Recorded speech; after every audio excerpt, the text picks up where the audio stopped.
some smallholder women agriculture program, nobody would have ever thought that you could do high-end tourism and get the kind of revenue that you get the kinds of incomes that you get women now running the subject in Rwanda, ensuring that it is no longer a lonely business, and hopefully that there will be more of you later, but also that it is a sector that is generating income. More importantly, 30,000 livelihoods out of this is what we want to do and what we should be looking for. So I think if there's one thing we take away from today is, first of all, it is around all of us. The magnitude of the problem is big, and we can all do something about it. It is happening in our backyards. These are pictures of Mozambique after the flood. This is what will happen if we were not doing something differently. But this is what is also happening and making us more vulnerable to, again, yet another cyclone and yet another natural disaster. And it's not just happening to the humans, it's now happening to the animals, and it's of course happening to our ocean life. All of this is a collective. We can't do one, and I think, John, you're the one who said it, you can't do one without the other. It can be, and true, you can't have the tail wagging the dog. It will always start with the economics. It will always be somebody who has a budget to balance and who can pay for it. But I think that what Africa needs to begin to realize is that actually we can use biodiversity, we can use conservation to pay for a lot more. So this is not the case where the Minister of the Environment needs to go and beg the Minister of Finance. It is the case where the Minister of Finance has to go to the Minister of Environment and say, how much more revenue am I going to get from you this year because you have become my primary revenue source, because we are doing things right. Of course, the impact of biodiversity on our continent is particularly acute, not because a lot more is happening, but because there is a lot less protection for what we are doing. And I think that that's a little bit what John was also saying.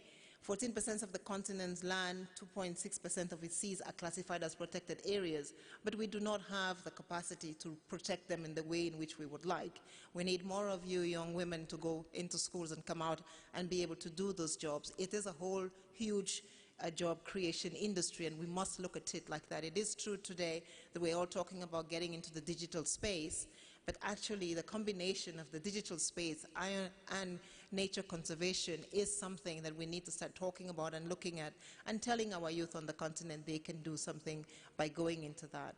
What is the scale of the ambition? We need to cut 30 gigatons a year, and I don't know how many people understand what that means, but it's 3 times the size of Colorado, I read from the internet, in terms of carbon emissions by 2030, to be able to protect our wetlands, to be able to protect our wildlife, to be able to ensure that our sea material stays, and that we ourselves as humans, because at the end of the day it is also about us.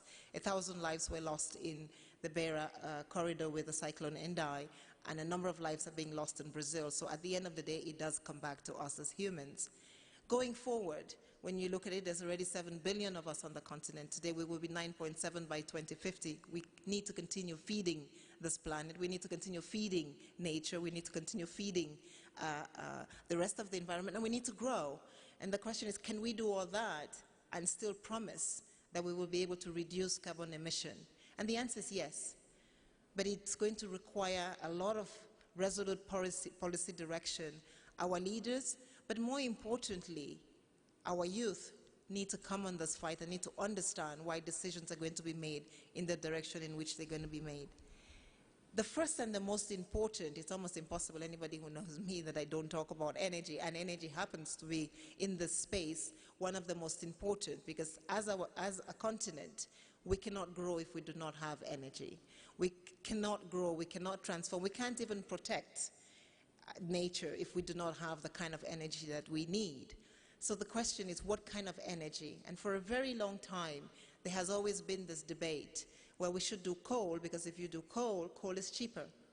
And I think that that debate has persisted for a while. But we now know, and this was the sort of, when 10 years ago, when you wanted to be an industrial country, when you wanted to show that you were growing, then you wanted your capitals and your surrounding urban areas to look like this, because the emissions coming out of the energy plant showed that actually you were pumping energy and the country was growing, and when you drove through a countryside that looked like this, you felt that yes, there's growth happening here, something interesting is happening.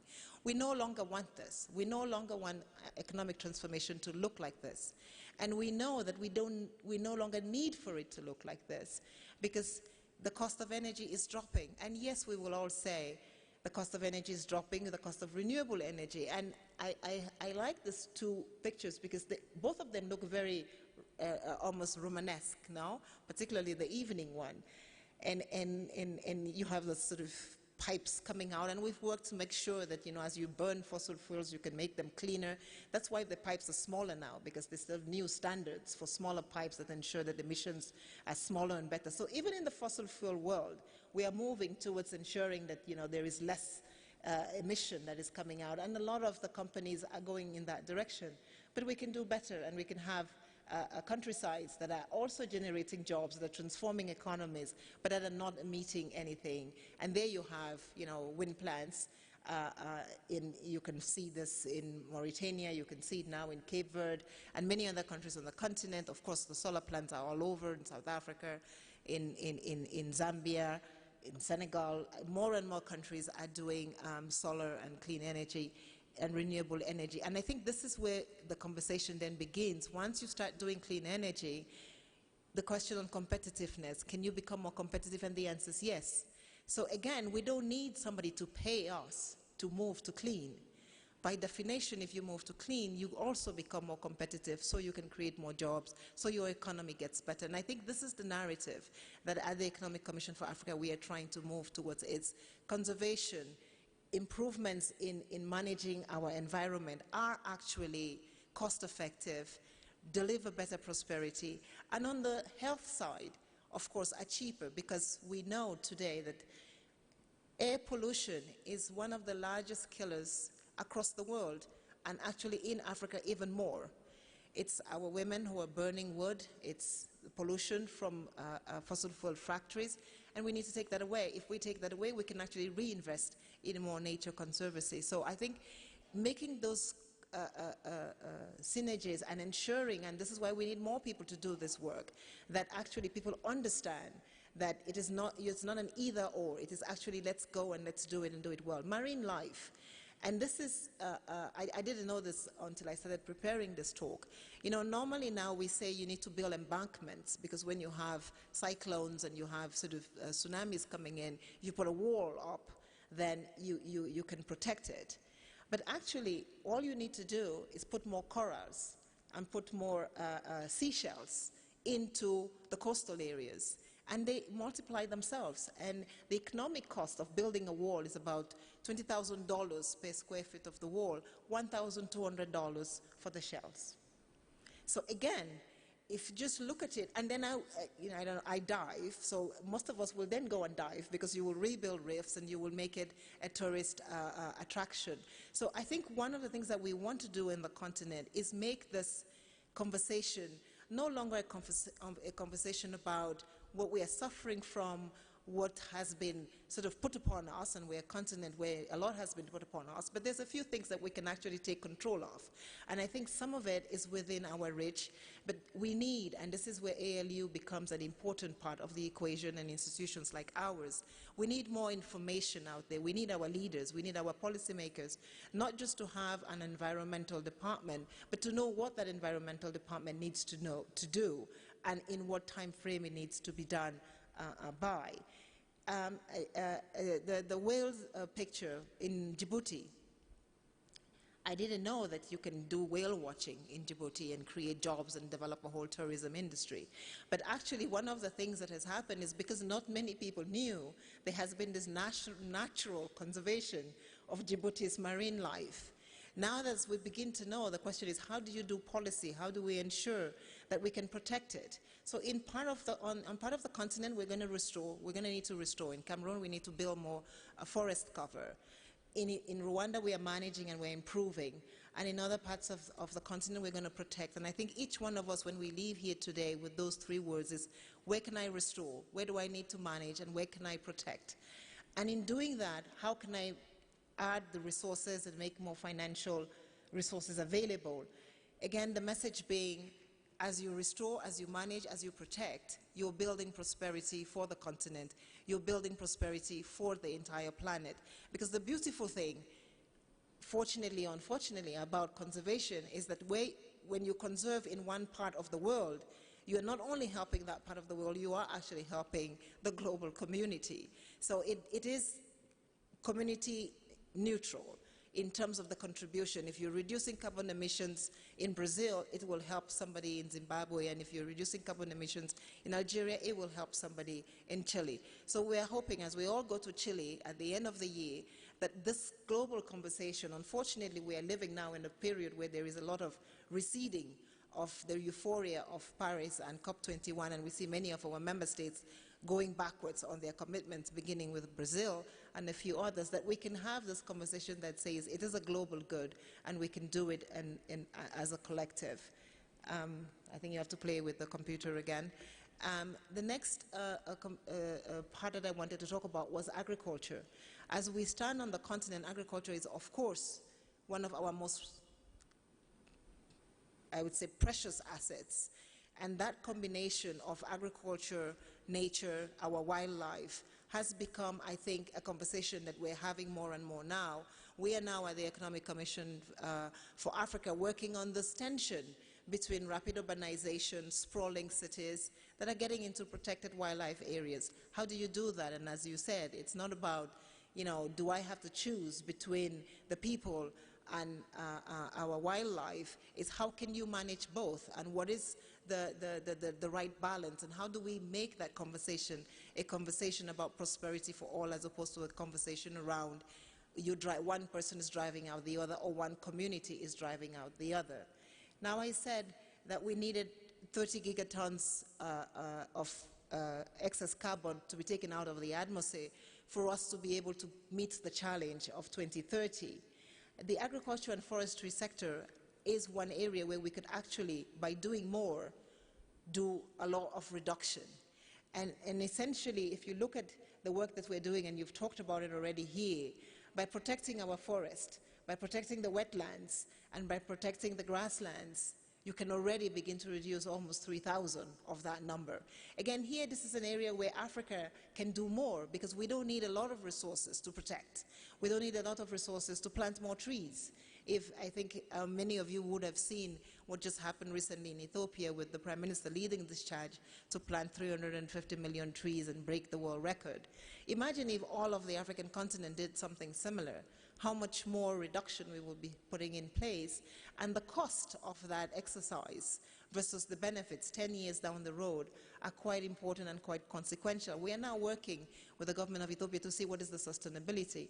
And around that, we are looking at clean cooking stoves. So now not only are we looking at how you plant trees, but we're saying, let's get the women into better healthy conditions. And by planting trees and getting cooking stoves, we're creating new jobs. And it creates this virtuous ecosystem that, again, for Africa is no longer about somebody did it to me, what can I do differently? But it's about I can actually take charge of this, do it myself, and deliver the prosperity that we need. This is particularly important, and I go back to this prosperity part and the revenue, because I don't think today we can actually launch a campaign that does not deliver on the other end of it prosperity for somebody, that does not deliver, particularly on the continent where our GDP per capita is still low. We don't have that many countries on the continent with GDP per capita above 10,000. I think we have only 4 or 5 of them, and they're dropping because most of them are commodity-rich countries. Prices of commodities are dropping as well. But we have an incredibly rich wildlife conservation, marine coastal system, where if we fell back to that and decided that we wanted to develop that, our natural resource wealth, and the World Bank, the IMF, and ourselves are all recalculating Africa's GDP and saying, what if and what would it be if we added that? We will be able to put more in. Now, what is the cost of changing? What is the cost of changing this whole conversation? We have estimated it collectively in the global community at about $4 trillion a year until 2030. The number seems astounding when you look at it like that and say, for us to be able to ensure that we conserve nature, we protect the climate, we need $4 trillion. But we are already spending about $2 trillion of that. And there is an additional $2 trillion that we can create through innovative financing. I won't give you all the examples. I'll give you one, which is Seychelles. Seychelles was in debt, and I'm sure most of you have heard about the Seychelles bond. Seychelles was a country in a lot of debt, and Seychelles decided, rather than sort of pay back my debt, I will decide to give back to the global community by protecting the coastal boundaries of Seychelles. So essentially, the Seychelles worked with the international community to create what is the Seychelles Blue Bond. And within, essentially, the Seychelles Blue Bond was supposed to pay back within 10 years. It is already paying back and paying back a lot more and much faster. So some of what we are trying to do at the Economic Commission for Africa with other members of the international community is to say, why can't we do more of this kinds of innovative financing that say, let's go into countries and provide the resources that price forward the cost of conservation, that price forward the cost of building an industry that will be not only an industry that benefits the country but benefits the globe at large. It starts with you, it starts with your internal markets. Of course, we are in Rwanda, we see what is happening this weekend with the naming of gorillas, the number of jobs, but the revenue that it is creating. This is just giving you the ecological footprint. Taking action together. Again, we cannot do this alone. No one of us can do this alone because the scale of the ambition is quite big, but it is doable. The United Nations, in the next few 16 months, as Paul said, we have a number of actions. We have the climate action with UNGA. ACA, we are coming up with what we are calling an SDG 7 bond, which is to move countries to sustainability, working with a lot of financiers that are now going to come behind us and help us with national determined contributions, finance renewable energy in many countries. And it's amazing how quickly you begin to see the numbers and the financing deliver and new jobs come behind it when you do it well. So stay tuned. We're hoping that we will be able to launch that in September, but actually not just launch it, but deliver some renewable energy projects for the continent sooner. And then, of course, we have 2020 Beijing. We have the African Continental Free Trade Area Agreement. We talk a lot about manufacturing. Today on the continent, services are delivering the jobs. Services are delivering the prosperity for the continent. Conservation is a service sector, and I think we need to do more talking about conservation. Again, ALU is doing a fantastic job of doing that, but collectively we need to get more of our youth into this business because it is a $4 trillion business and we need to be part of it. Key messages: it is not an either-or. We can develop and we can conserve. Actually, we must conserve to develop today. I think that is the message. Secondly, it is owned by all. It must be driven by all. Africa cannot do it alone.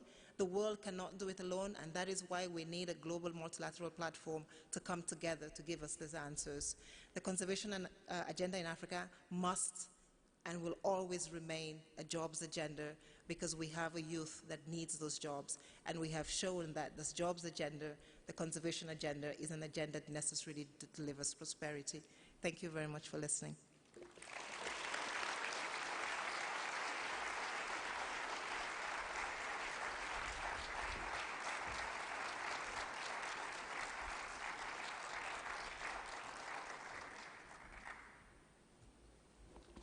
Good afternoon, everyone. So that isn't a hard act to follow at all.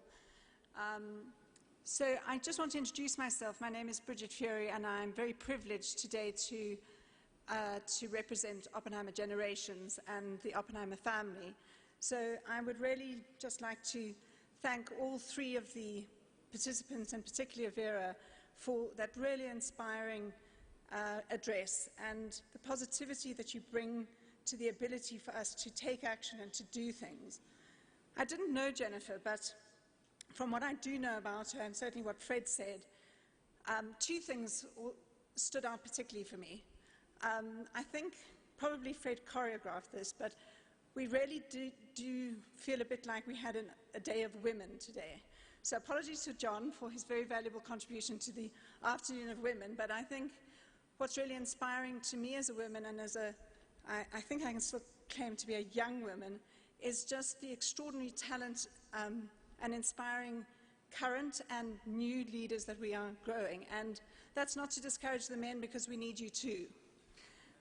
And the second is, I guess, both just in terms of new approaches, but more importantly, around action and around taking new approaches in a really creative way to a problem that is both a problem but an enormous opportunity. And I think what Jennifer would be hugely encouraged by is the solutions thinking, and rather than seeing this as a challenge and really turning around, seeing it as an asset and an opportunity for Africa, and in particular, Vera, the way you described us as compared to some other continents.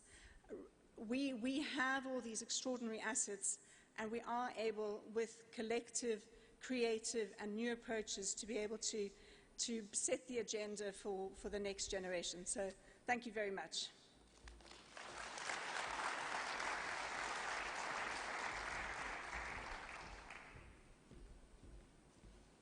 Thank you very much, Bridget. I'd like to say we scripted the Afternoon of Women, but I'm not so sure we quite intended it. But I'm very glad that it has turned out that way. So it's time to go into the final session of the talent section of this conference, but it is the first of 2 interactive sessions that we will have during BCC 2019. For this one, we invite you to go back to school with us. For some of you, it's been a while since you've been to school, so it's time to do so. And we invite you to do so at our campus, just a short stroll away from here.